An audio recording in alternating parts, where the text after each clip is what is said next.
Bonjour, je suis Dapa, Steve Jobs. Et voici mon histoire.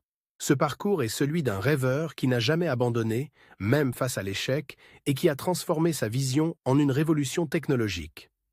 Mon but a toujours été de créer des produits capables de changer la vie des gens.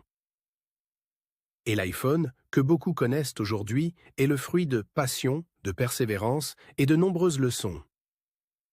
Tout commence en 1955 à San Francisco, où je suis né d'une mère célibataire et adopté par des parents modestes. En grandissant, je développais une curiosité insatiable pour l'électronique et l'informatique. J'ai toujours été fasciné par le design et l'idée que la technologie pouvait simplifier la vie. Après avoir quitté l'université, je me suis lancé dans une aventure risquée avec mon ami Steve Wozniak. Ensemble, nous avons fondé Apple en 1976 dans le garage de mes parents. Apple est devenue l'une des premières entreprises à concevoir un ordinateur personnel facile à utiliser.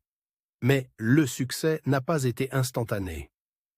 Nous avons travaillé dur, connu des moments difficiles, mais nous avons continué à croire en notre vision.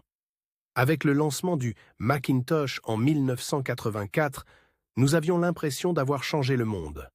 Mais l'euphorie fut de courte durée. En 1985, je fus brutalement évincé de ma propre entreprise. Ce fut l'un des moments les plus difficiles de ma vie, mais en y repensant aujourd'hui, je sais que cet échec m'a permis de grandir. Je me suis rendu compte que l'amour que j'avais pour mon travail n'avait pas disparu. L'échec n'était pas la fin, mais une nouvelle opportunité.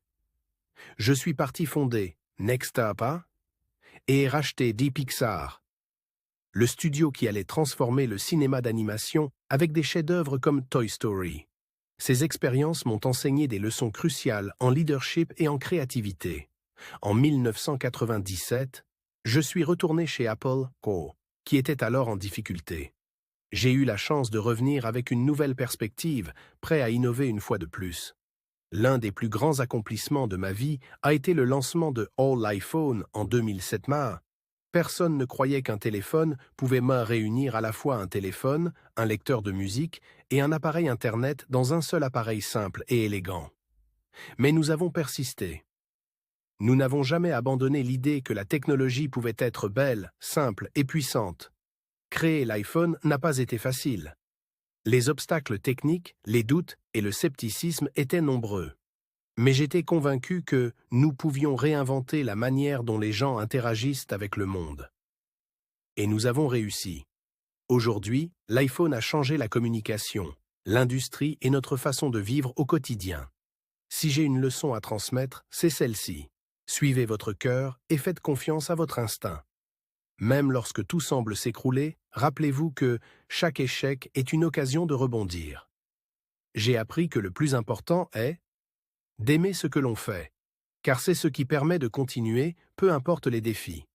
Ne vous laissez pas freiner par la peur de l'échec. Ayez le courage de suivre vos rêves, même si personne d'autre n'y croit.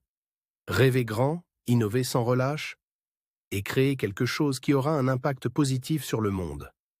Le succès, ce n'est pas seulement d'avoir de l'argent ou de la reconnaissance, mais d'apporter une contribution durable qui change des vies. Souvenez-vous, les gens assez fous pour penser qu'ils peuvent changer le monde sont ceux qui le font. Soyez ces gens-là. Créez, apprenez, échouez, recommencez et laissez une trace indélébile derrière vous. Steve Jobs.